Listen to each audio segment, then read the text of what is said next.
This movie review will be about the romantic comedy from 1947 entitled It Happened on Fifth Avenue, and it will be a review from a writer's perspective.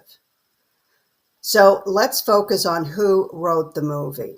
The original story was conceived by Herbert Clyde Lewis and Frederick Stefani, who were nominated for an Academy Award for Best Story. They lost to Miracle on 34th Street, but in my humble opinion, were it not for that one movie, they would have won. The movie was produced by Allied Artists Productions. The screenplay was written by Everett Freeman, with some additional dialogue written by Vic Knight. The star of the movie is the script itself. The concept and the story itself combined romantic comedy and a heartstring pull. The movie is funny, and it is very touching at the same time. The acting stars are Dom DeFore, Anne Harding, Charles Ruggles, Victor Moore, and Gail Storm. So I'll start with a short summary without spoilers. The movie opens with a nomadic hobo dressed in a slightly tattered suit, carrying his little dog under his arm and a package, along with a long black umbrella. He happily saunters down Fifth Avenue whistling, seemingly without a care in the world. While he is slowly walking along, a tour bus passes, and you hear the tour guide on a loudspeaker point out that they are now passing the mansion home of the second richest man in New York City, Michael J. O'Connor. After averting a cop walking his beat, the hobo, whose name is Aloysius T. McKeever, lightly kicks in a fence board, and he and his dog sneak inside the O'Connor mansion property. He enters the house by going down a manhole that is located in a front yard area. Once inside, he makes himself at home. He changes into the millionaire's silk lounging bathrobe, lights up one of O'Connor's expensive cigars, and he and his dog settle in to spend the winter in the mansion. Mr. O'Connor leaves every November 1st, and McKeever moves in on every November 3rd. He's been doing it for 3 consecutive years. He rigs the lights in the house to go off if anyone opens the front door. Now, in the next scene, we see a young ex-GI named Jim Bullock getting kicked out of his apartment because the building has been purchased to put up another high-rise. He attempts to resist by handcuffing himself to the bed, but it doesn't work. The cops come and throw him out, and he winds up meeting Mr. McKeever while trying to sleep on a city bench. After telling McKeever that he is now homeless, McKeever tells him to come home with him, and Jim does. As the two men are now comfortable living in the mansion, a woman breaks in and they catch her taking a fur coat out of one of the bedroom closets. They assume she is a petty thief. They confront her and she asks them who they are, and they admit that they are living there temporarily, but they are not going to let her steal the coat. She catches on to what is happening and she plays along, not telling them who she really is. She claims that she too is homeless and is going for a job in the morning and needs a place to stay.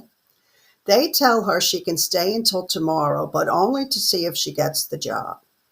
In the morning, Jim secretly follows Trudy and is waiting outside the music store for her.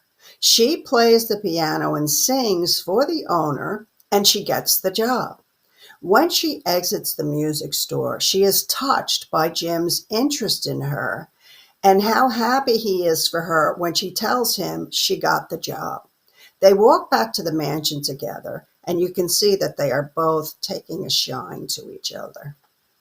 On the way back, Jim runs into two of his ex-GI buddies' wives who are waiting in a car with their new baby and one toddler for their husbands.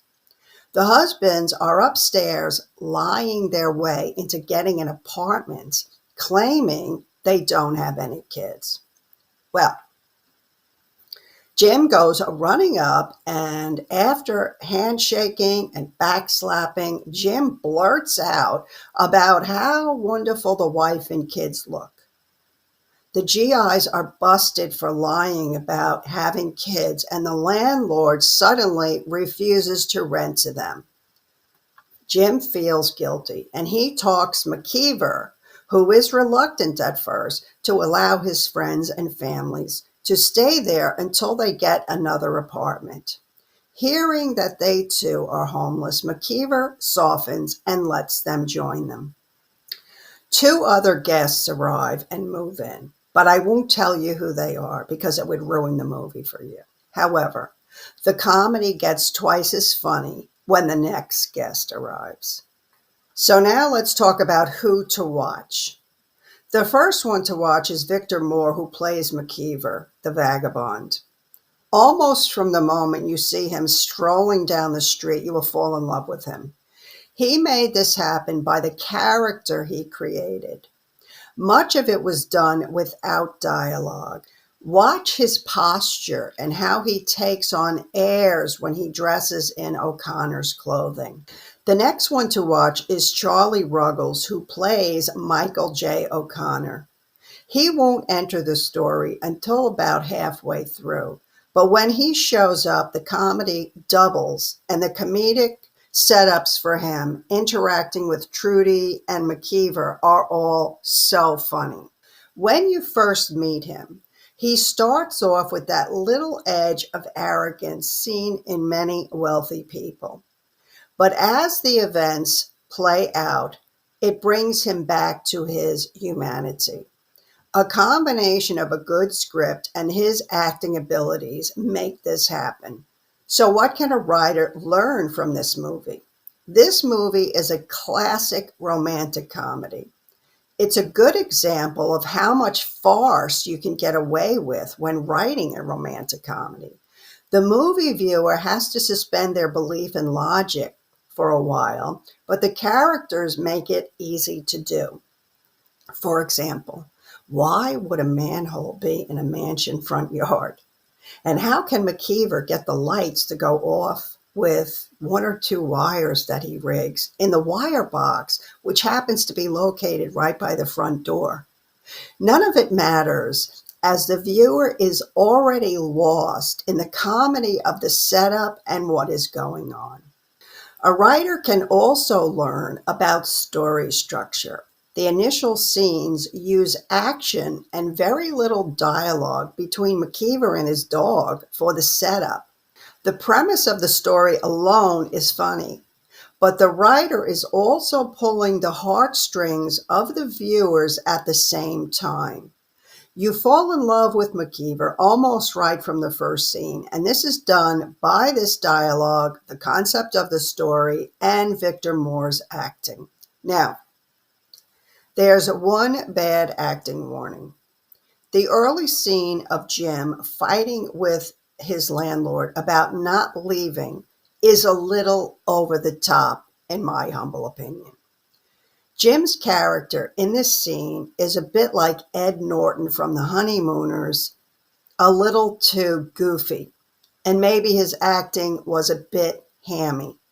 But I have seen this type of acting in several movies from the 1940s, so it may have been a director's issue more than an acting issue.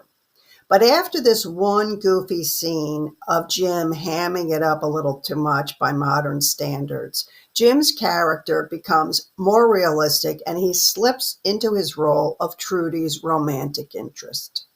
A writer can learn about the subtlety of comedy by watching McKeever during the movie.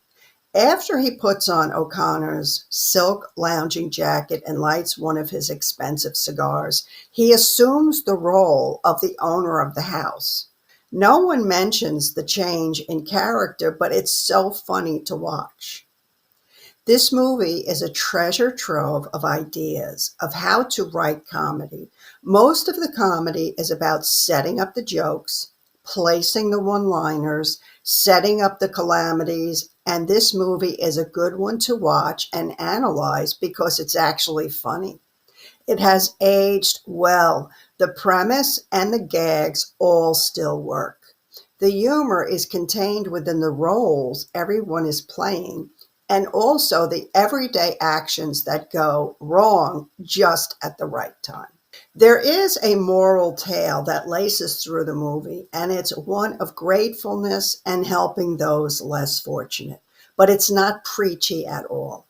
The moral tale is delivered mostly by McKeever, who is an eternal optimist and who can pull the heartstrings like no one I've ever seen before. The comedic moments occur every few minutes and they keep going until the very end. The movie is one that lingers with you.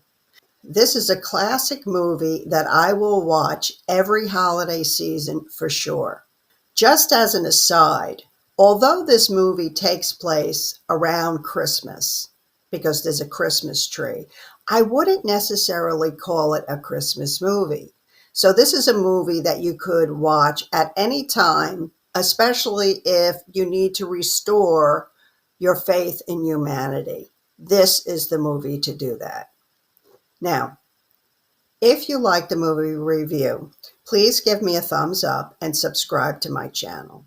I will leave you with a panel of all my books that are available for purchase on Amazon.com. And you can read samples of them at my website called readfirstchapter.com. Thanks again for watching, and I'll see you in the next video.